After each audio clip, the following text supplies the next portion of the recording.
And what we'd like to be addressed in the blue economy is security on the lake. It is important. It is affecting our people on there. We are prioritizing agriculture in the value chains of cotton. We are the second largest producers of cotton in the country. In the value chains of edible oils, we are number one producer of sunflower in the country. We are number one producer of peanuts in the country. We are number 3 producers of sorghum. We are pushing the agricultural value chains for investment. We are also prioritizing tourism and hospitality for investment. So these areas of priority, we are largest producers of sweet potatoes also in the country. And this surprises many people, but we are extremely agricultural, and we hope to partner with the investors here in the area of the digital economy, business process outsourcing. We will have Summer Source, which is one of the largest BPOs coming to Homa Bay, Victory Farms doing a great job with fish processing, Manda University. We are partnering with Tomboya University because we must generate the necessary skill. Your Excellency, investors, everybody, karibuni sana Homa Bay. This August we will be hosting the Devolution Conference. Karibuni sana. Number one, I want just to ascertain that Kisii, all Nyanza, is not Kisumu. Nyanza is not Siaya. Nyanza is not Homa Bay. Nyanza is not Migori. Nyanza, it is Kisii. It's important for us indeed to realize so. Kisii, again, Kisii, Nyamira, those are one people down to the lake. Because I had the CS housing, you just mentioned of projects around the lake. Know that Nyanza runs all the way to the border of Bomet. Your Excellency, the question we must ask ourselves, the take-home, the tangible ones, what are we picking from this investment? I'm happy with the CS Paranya. Again, we'll be having another conference of investment next year. Then what? This is the question. I want to say that we are planning one in China. I hope that it will be able to bring many, and I've spoken to my professor to see how we can be able to enhance again the other part of the world. Number two, Your Excellency, there is this railway that we are talking about. And this railway is going to come from Naivasha, pass through the periphery of Nyamira, all the way to Kisumu. For the organizers, Owalo, you spoke very well. Make sure it passes through Kisii. That's the only time that we'll know that we are in.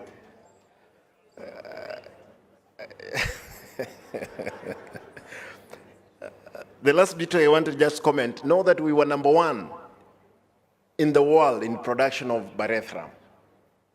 Of course, there was an issue before the devolution. We hope that we'll be able to revive that sector.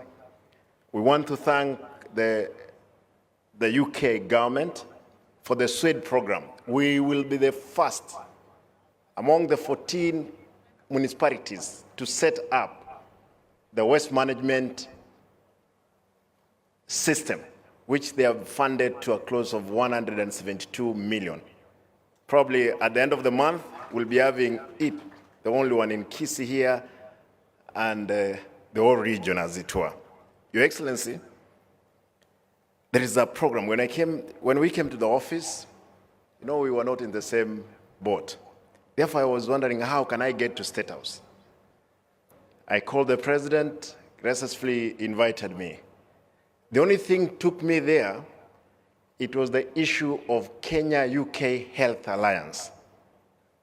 This is a program which was started with my predecessor, who did very well. And I want to ask my brother Migosi, because this thing falls under your department. So far, that thing has passed through the cabinet. Now it's implementation. Because as Kisii, we are leading in the field of health. Again, I want to assure you, we did, Your Excellency, make it possible that cases, yes, they spoke, others, I mean the hub, others were the spokes. This is Maseno, Masinde Mliru, what else? For those ones who know, there is Kebabi, there is Bomet. Your Excellency, if we had that one, we'll have this region as a destination of health issues. I'm happy I saw somebody from India that is already there who is interested in health. How I wish that you get space in Kisii and NYANZA, as it were. I can see her there. Professor, given that you are our chairman, I want to plead with you and ask my brother Opio. You know, the other day you spoke of 4 counties, but I corrected you that even Kisii and Nyamira, they are part of NYANZA. And we had gotten money for electricity. Please let us address ourselves. This is what I came here for. Let us address ourselves to NYANZA and as a country. Thank you and God bless you. First, I want to note that CI has a lot to offer. And next month, we are going to have an investment conference similar to this one in CI. I hope some of the partners here, whom we have also talked to, are not going to be fatigued and give up on CI. If we can talk about everything about resources, I think in CI we can talk about many resources in CI, but the most important resource is human resource in all its portfolio. And historically, if I want to talk about the availability of human resource in the Republic of Kenya, the first vice president of the Republic of Kenya came from Siaya. The first barrister came from Siaya, trained in the Inns of Court in England. The first group of professors in the country who are lecturing in Makerere and abroad came from Siaya. And recently, we lost Professor Bethel Ogot, and I hope I'll carry your condolences and sympathies to the family of Professor Ogot. Now, I just want to note as a preamble that I'm very happy about some intervention the national government has undertaken together with the county, and I like the integrated approach. Like recently, we had a multi-ministerial delegation from Interior, from MITI, that's the investment ministry, from roads and communications. We had people from Kenya Shipyard talking about investing in the same place so that it is done in a planned manner. And that is about the port of we are trying to build in Usenge. But more relevant to what we are discussing today, I wanted to say this. I think having listened particularly to what Senior Oparanya said, we should, in an investment conference, address the issue why we are not attracting as many investors as we wish. And investment conferences have taken place. When I was first elected in Parliament, we had an investment conference for NYANZA, presided over by Jaramogi Oginga Odinga. So it has been an ongoing conversation. One of the things that we learned when we had recently the investment conference hosted by Governor Nyong'o and sponsored by the Afrexim Bank. And we were talking about how investors can come directly to counties.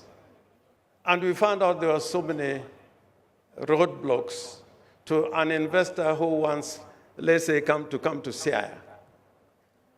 We need to look at the legal framework to make sure that an investor who wants to invest in a county like Siaya can come there directly without legal hurdles.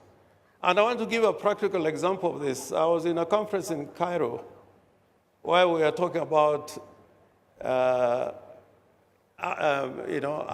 and municipal development. And many delegations were going to Afrexim Bank signing deals, but we were busy at the conference talking about what we must do. And when we addressed the issue why that was happening, they said we should address the legal framework that makes it possible for investors to come directly to counties. For example, if you wanted to go into a private-public partnership under the current framework, you cannot succeed in 5 years. You cannot succeed in 5 years. And it has not been done. The counties that have tried have not succeeded. So I think we need to look at that framework. The other thing, whereas the Constitution gives a framework of sharing revenue, if you look at the revenue that is allocated to national government, and I'm glad to talk about this because I think there is acceptance of that fact, that if you look for roads, for example, you find that one county in a particular area is given more money for tarmac roads, like, more than, let's say, the entire of NYANZA. With that type of situation, it will be very hard for this region to move ahead. The national government should do a checkup and find out, are counties getting or regions getting equitable amounts of monies spent by national government in infrastructure and the rest. And lastly, I want to say this. If people feel good about what is happening, they don't need to be persuaded. They don't need to be persuaded. When Kibaki took over, in the first 6 months, there was a feel-good factor. And I'm challenging ourselves that having gone through these processes and in election cycles, we need to take measures that the ordinary Kenyans at the end of the day can say, we feel good, what is happening to us, what services are being delivered to us. And this investment conference will deal with this issue if you can open up the counties and the regions. I don't want to go beyond that. I thank you, and thank you very much, the organizers.